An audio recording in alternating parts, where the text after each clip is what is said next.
Hello दोस्तों, राधे राधे। हमारे खुशबू Shastri official YouTube channel में आप सभी का स्वागत है। तो आइए, आज का सवाल ये है कि आखिरकार गोवर्धन पर्वत की उत्पत्ति कहाँ से हुई और किसके द्वारा ये ब्रजमंडल में लाया गया। तो आज के इस वीडियो में ये खास जानकारी हम आपको बताने वाले हैं। उससे पहले आप सभी से एक रिक्वेस्ट है कि अगर आप हमारे YouTube चैनल पर नए हैं तो प्लीज़ हमारे चैनल को सब्सक्राइब करें और लाइक कमेंट करके ज़रूर बताएं। तो आइए वीडियो को स्टार्ट करते हैं। तो दोस्तों, जैसा कि हमें प्रमाण मिला है श्री गर्ग संहिता में दूसरे अध्याय के श्री वृंदावन खंड में हमें ये प्रमाण मिला है कि गोवर्धन की उत्पत्ति आखिर कहाँ से हुई। तो आइए जानते हैं। श्री नंद जी से सनंद जी महाराज कहते हैं, हे नंद जी, आज हम आपको बताते हैं कि गोवर्धन नामक पर्वत की उत्पत्ति आखिर कहाँ से हुई और किस प्रकार हुई। तो सनंद जी महाराज कहते हैं कि एक समय की बात है कि जब भगवान श्री कृष्ण इस पृथ्वी का भार उतारने के लिए इस भूतल पर पधारने वाले थे तो उन्होंने अपनी प्राण वल्लभा श्री राधा रानी से कहा कि हे प्रिय, तुम मेरे वियोग से अत्यंत दुखी रहती हो, इसीलिए तुम भी मेरे साथ चलो। तो राधा जी ने जवाब दिया कि हे प्राणेश्वर, मैं आपके साथ चलने के लिए तैयार हूं, लेकिन मेरी एक बात सुनो।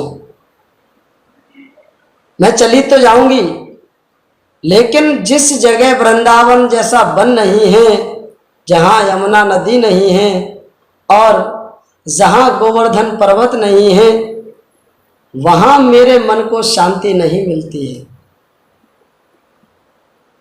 तो ऐसी राधा जी की बात सुनकर भगवान श्री कृष्ण ने अपने धाम से 84 कोस विस्तृत वाली भूमि को और गोवर्धन पर्वत को और यमुना नदी को भगवान ने इस भूतल पर भेजा और शाल्मली द्वीप के भीतर गोवर्धन नामक पर्वत ने पश्चिम दिशा में द्रोणाचल की पत्नी के गर्भ से जन्म लिया। सभी देवताओं ने और पर्वतों ने आकर स्तुति की और विधिवत उनका पूजन किया। तभी से उनका नाम गिरिराज कहलाने लगा। तो दोस्तों, एक बार प्लस जी तीर्थ यात्रा के लिए भूतल पर भ्रमण करने के लिए निकले और उन्होंने गोवर्धन पर्वत को देखा तो उनके मन में उसे पाने की इच्छा जागृत हुई।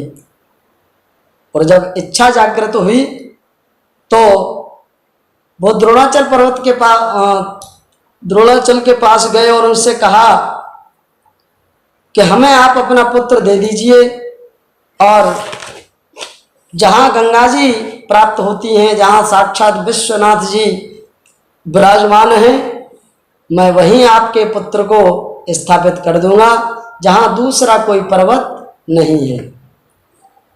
तो जब द्रोणाचल ने पुलस्त जी महाराज की बात सुनी तो पुलस्त जी ने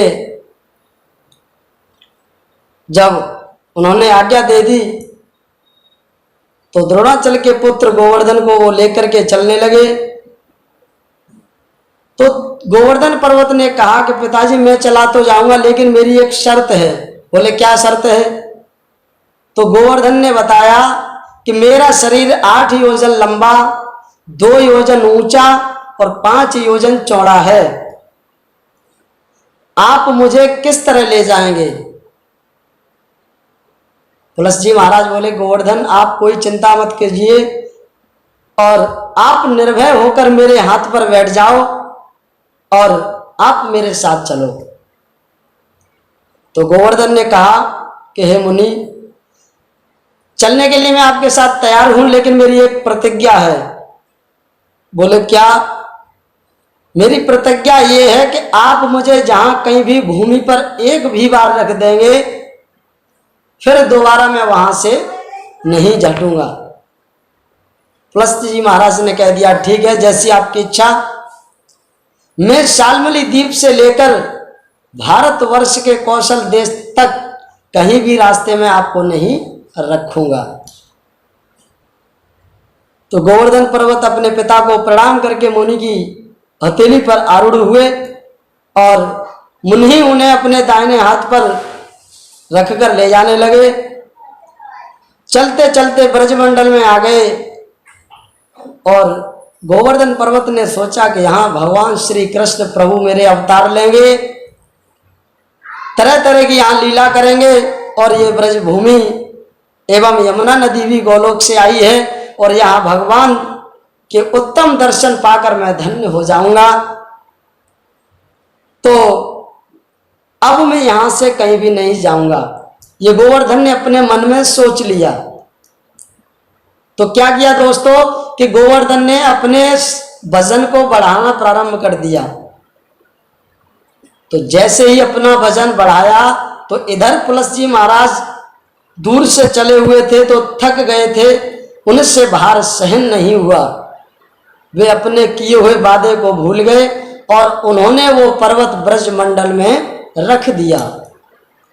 जब रख दिया और स्वयं शौच क्रिया करने के लिए चले गए, थोड़ी देर बाद निवृत्त होकर आए और जैसे ही पर्वत को उठाया तो पुलस्त जी से वो पर्वत नहीं उठा। गोवर्धन ने कहा कि महाराज ये आप क्या कर रहे हैं? मैंने आपसे पहले ही ये वादा किया था कि आप किसी भी जगह एक बार मुझे आप रख दोगे, दोबारा मैं वहां से जाऊंगा नहीं। इसमें मेरा कोई दोष नहीं है, आपने ही मुझे यहां ठहराया है। अब मैं यहां से आपके साथ नहीं जा सकता हूं। पुलस्त जी के बार बार कहने पर इनकार कर दिया तो पुलस्त जी को क्रोध आ गया और गोवर्धन पर्वत को श्राप दे दिया कि गोवर्धन तू मेरे साथ नहीं चलेगा, आज से मैं तुझे श्राप देता हूं कि आज से तू प्रतिदिन तिल तिल भर छीड़ होता चला जाएगा। ये मेरा श्राप है। और दोस्तों यही कारण है कि तब से लेकर आज तक गोवर्धन पर्वत तिल तिल भर छीड़ होता चला जा रहा है।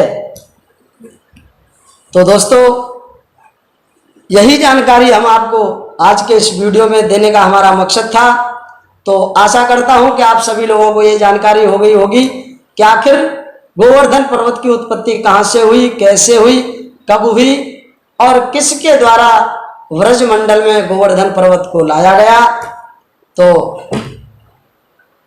अगर वीडियो आपको पसंद आया हो तो लाइक कमेंट करके दोस्तों जरूर बताइएगा और हमारे YouTube चैनल को सब्सक्राइब अवश्य करें। और मेरा सभी दोस्तों को राधे राधे, जय श्री कृष्णा, धन्यवाद।